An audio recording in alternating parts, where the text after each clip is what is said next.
Trauma caused by experiences of child abuse and neglect can have serious effects on developing the brain, increasing the risk of psychological problems. Extensive research has identified a strong relationship between abuse and neglect and post-traumatic stress disorder. Recent research suggests that diagnosing children with post-traumatic stress disorder does not capture the full developmental effects of chronic child abuse and neglect, and many researchers now prefer the term complex trauma. Exposure to complex and chronic trauma can result in persistent psychological problems. Complex trauma affects the developing brain and may interfere with the child's capacity to integrate sensory, emotional, and cognitive information, which may lead to overreactive responses to subsequent stress. So, in boys, it might be the extreme anger response.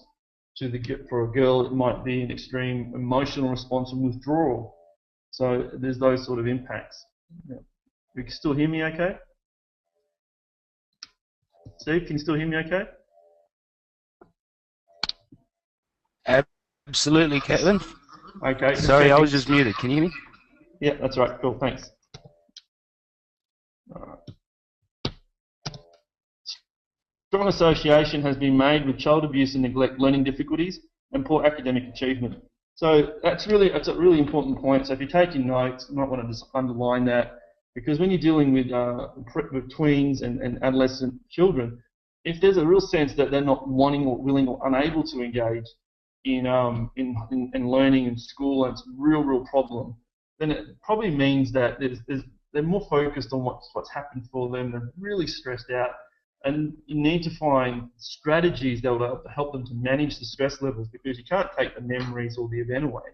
That's probably a little bit beyond us. But what we can do is teach techniques around how to effectively manage these stressful things so they can actually realign themselves to actually start learning the learning process. Abuse and neglect in the early years of life can seriously affect the development capacities of infants, especially in the critical areas of speech and language. So you can understand why it's important to focus on this area for a little bit, because what happens in childhood has a real significant impact on adolescent and young adult and adult life, and how we then respond to life and how we respond to relationships, how some relationships can be really successful in later life and how some just seem to be self-destructive and not very healthy at all. Research has demonstrated that abused and neglected children perform less well on standardized tests and achieve poorer school marks, even when socioeconomic status and other background factors are taken into account.